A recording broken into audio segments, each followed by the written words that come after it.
What's been your takeaways so far from this season? Like, I know that they're 3-0, but it was like that Kentucky game that was a meh game, but that Clemson game, that was just a spanking. Yeah, I think it's really hard to get huge takeaways about a football team through 3 games, especially when one of those 3 is kind of a throwaway game against Tennessee Tech. I think people are jumping to some big conclusions and for very different reasons. You've got Georgia, coming off of that big win over Clemson, 31 points in the opener. You go look at what Clemson's done since then, and there's reason for optimism surrounding this Georgia team.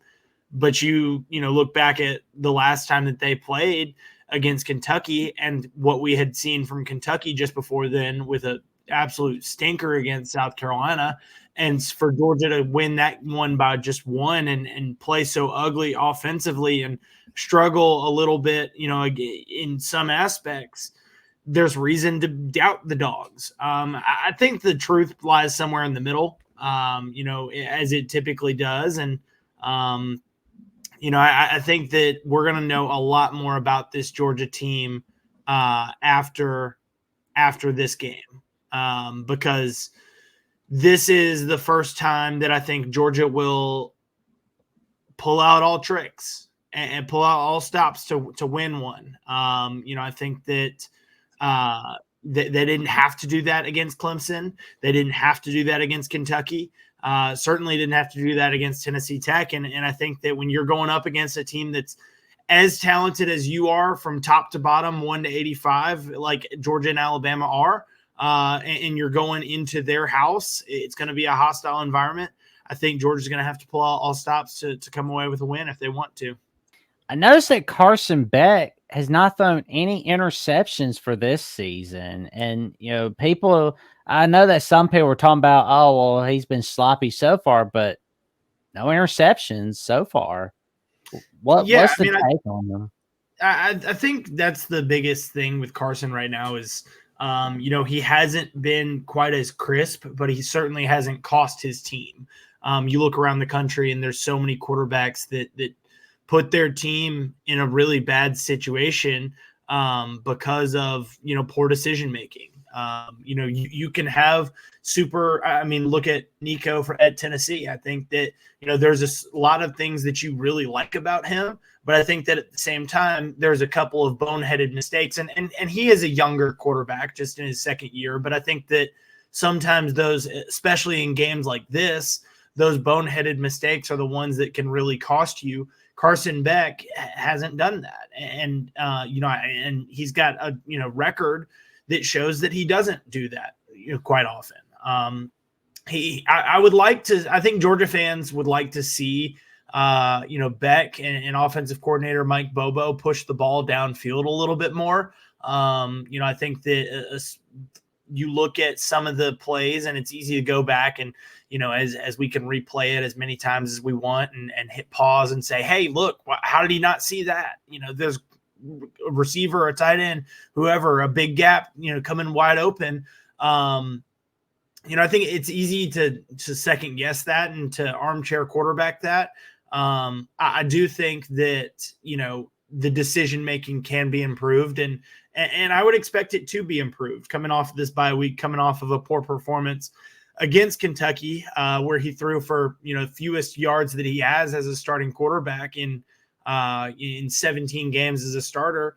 I am expecting a bounce back performance from Carson Beck, especially with an Alabama secondary that, when you look at the strength of this team, it's not in the back end, it's up front.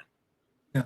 Who's the deep threat for Georgia? Has that been established? It's an area that Georgia hasn't used quite as much. They very much have relied on the intermediate and extending those drives.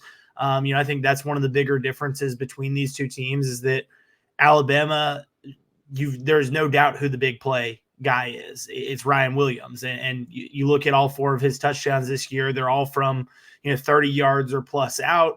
I think Georgia's got a couple of guys, but maybe not as explosive. Arian Smith is the one for me, given his speed and his track record of getting, quite literally a track record, of getting behind defenses, because he's just that fast. And he did it last year in the SEC championship game. He's done it. I think he did it a couple years ago in the SEC championship game, but he's done it a couple of times over the course of his career. He's got a knack for making a big play in these big games. Yeah. Did it against Ohio State in that 2022 Sugar Bowl or Peach Bowl, excuse me. That I think he's got that ability, whereas Dominic Lovett or Dylan Bell or Oscar Delp, Colby Young, those are your guys that you're probably going to rely on more down in and down out and trying to get them the ball consistently. Arian Smith is that guy that if 11 is on the field, teams are going to notice because of just the speed that he brings to the table and the difficulty that it is to defend him. Yeah, because that's a huge option and weapon for the offense. Is if you've got a receiver like Ryan Williams right now for Alabama, Amari and Calvin Ridley, and they were able to, over the top speed, and were able to, force the safeties, and so that created some stuff underneath. And then the last 2 years, with Brock Bowers, where, he was able to, the underneath stuff, and, that one receiver that can draw attention, that kind of opens things up for other options there and everything. And so I think we'll see how I'm curious to see how if they're going to rotate his way and how Alabama counters that, because when Georgia the last couple of years, Brock Bowers was, he was a difference maker. He killed Alabama. He killed everybody he played against. He was just one of those guys that was hard to cover. Yeah, and because of the size and the speed that he brought to that tight end position and the difficulty it was to cover that, like you said, he drew defenses up to try to cover him, which opened things up on the back end. Sometimes it takes hitting one of those big plays to open things up front and loosen that defense up a little bit. Georgia, I think where Georgia, has had that go-to guy at receiver, with Ladd McConkey too as well. Brock Bowers, without a doubt. Brock Bowers, you knew that the ball, when it was going to 84 or 19, that you felt very confident. And those guys became safety blankets for a first-year quarterback in Carson Beck. Now he's not a first-year quarterback, so you should feel confident about his ability to be a difference maker for the receivers. And that's probably a good thing for Georgia right now, because it doesn't quite appear, not that there's not capable receivers on this team, but they don't necessarily have that difference maker go-to guy that you can just circle without a doubt and say, hey, they're going to be the leading receiver. I think Dylan Bell has that potential, but I think that, there's been some so far this season through 3 games, I would say the receiver room for Georgia hasn't quite lived up to expectations and needs to win games like this. Yeah, and say that's been the problem with Alabama last couple of years, is they have not had the Amari Cooper, the Calvin Ridley, that type of receiver that draws the defense, and you have to pay attention to this guy. And in your the coaching room, and you're developing a game plan, defensive game plan, we have to pay attention to this guy right here. Alabama has not had that, and probably so we'll see if Ryan. Pardon? Probably since Jamison Williams and Devontae Smith. Yeah. And that now, heck of a 2018, 2019 run that there was there.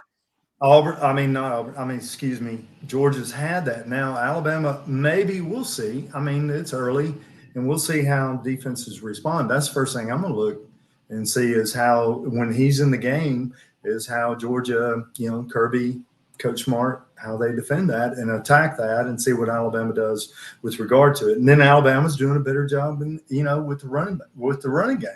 And so it's going to be an interesting dynamic.